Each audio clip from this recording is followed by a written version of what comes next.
მუხრან მაჭავარიანს დაწვინის საზოგადო მოღვაწეთა პანთეონში დაკრძალავენ დახურული პანთეონი სპეციალურად პოეტისათვის გაიხსნა.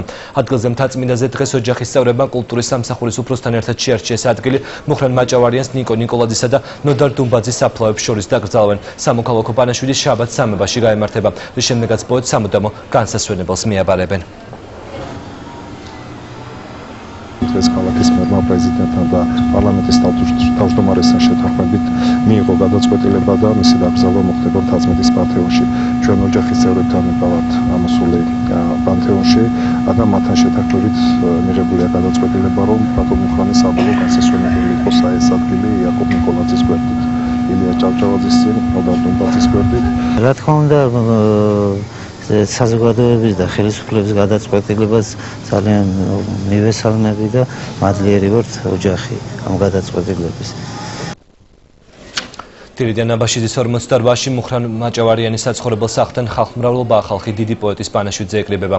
პრეზიდენტის განკრნის შემდეგ სახელისუფლებო გუნდის სახელით მაჭავარიანების ოჯახს სამძიმარე თბილისის მერმა გამოუცხადა. ხვალიდან ოჯახის გადაწყვეტილებით სამოქალაქო პანაშვიდები დაიწყება. დიდი დანაკლისი ქართული მწერლობისათვის და დანაკლისი ქართული ერისთვის შეფასებები დღეს აბაშიძის 48-ში ისმის. მინდა ღმართ უხარება გამოთქვა ბატონ მუხრან მაჭავარიანის გარდაცვალებასთან დაკავშირებით.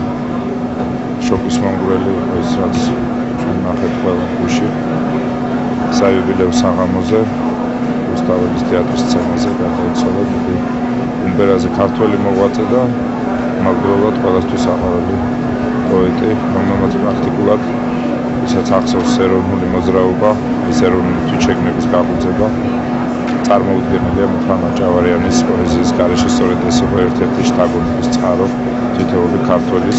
ეს იყო შვილო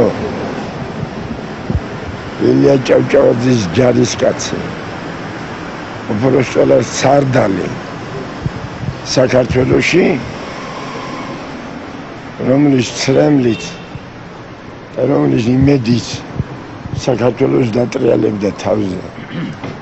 ესეთი ნაღდი დალალი გულით ძალიან ბევრი წლებია საჭირო, რომ საქართველოს ყავდეს გულშემატკივარი. ცოტას ჰქონდა უფლება გაემეორებინა დიდი ილიას სიტყვები, მეც ამნიშნავს და ერიმზის მიწიერი ზეციერსა, ღმერთთან მისთვის ვლაპარაკობ, რომ წარუძღვე წინაერსა. მუხრანი იყო კაცი, რომელიც სწორედ იმ პერიოდში, როცა დუმდა საქართველო და თამამი სიტყვა არც თუ ისეთი ხშირი იყო, გაბედა წინ წაუძღვე ერთ თავისი საოცარი პოეზიით და მე მგონია, რომ უფალმა სიკვდილის გამორჩეული აჩუქა, მაინც ასე ფიქრობ, რომ თავის საყვარელ მკითხველთან იდგა, მისი ბოლო სიტყვა იყო საქართველო და ისე წაიქცა, როგორც მეომრები ჩაიჩოქებენ ხოლმე. ის სცენაზე გარდაიცვალა საღამოს 7 საათზე რუსთაველის თეატრში ფრიდონ ხალვაშის 85 წლის იუბილეზე სიტყვით უნდა გამოსულიყო. მუხრან მაჭავარიანი დაგეგმულ დროს სცენაზე გამოვიდა, პუბლიკას მიესალმა, თუმცა მოულოდნელად სცენაზევე დაეცა. მაჭავარიანის პირველი ლექსები 1952 წელს გამოქვეყნდა. ის იყო ჟურნალ დილასა და პიონერის, ასევე ალმანახ საუნჯის მთავარი რედაქტორი. სიცოცხლის ბოლო წუთები და შემოქმედებითი გზა, რომელიც მუხრან მაჭავარიანმა გაიარა. დეტალებზე თამარ გედევანიშვილი მოგყვებათ. შენთან მოედი სიყვარულით ვინერგულ დუმარი, ერთ უნდა იყო შენი პოეტი, იარიტნივი შენის თუმარი. ბოლო კადრები რუსთაველის თეატრის სცენაზე. მუხრან მაჭავარიანი ფრიდონ ხალვაშის იუბილეზე სიტყვით გამოსვლისას წაიქცა. 81 წლის პოეტის გადარჩენა ექიმებმა დიდი ძალისხმევის მიუხედავად ვერ მოახერხეს. რეალისტი ლირიკოსი, რომელმაც მთელი შემოქმედება სამშობლოს მიუძღვნა, იმ გარემოცვაში გარდაიცვალა, სადაც ყოფნა ყველაზე მეტად უყვარდა. არაჩვეულებრივ სიტყვას ამბობდა სხვათა შორის და აი უცებ გახდა ცუდა და წაიქცა. ბატონ მუხრანს 3 დღის წინ ჯერ არც ჰქონდა გადაცემული ქართულმა მწერლებმა მიანიჭეს ქართული პოეზიის რაინდის წოდება. და მე ვფიქრობ, რომ როგორც ყდებიან რაინდები, როგორც ყდებიან მეომრები, ისე დაიღუპა ფეხზე მდგარი და რა ვიცი, მე მიმაჩნია, რომ მხოლოდ და მხოლოდ დიდი ქართველი პოეტი ასე სცენაზე და ხალხის თვალწინიდან შეუერთეს ზეციურ საქართველოს. ძალიან ძიმე მომენტი არის ამ შემთხვევაში.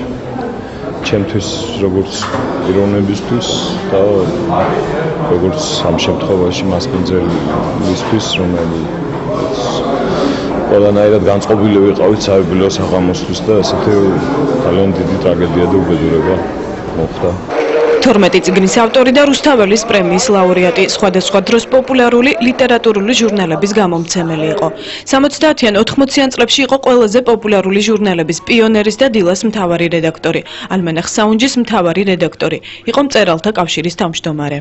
პირველი ლექსები 1952 წელს გამოაქვეყნა, პირველი წიგნი კი 1955 წელს.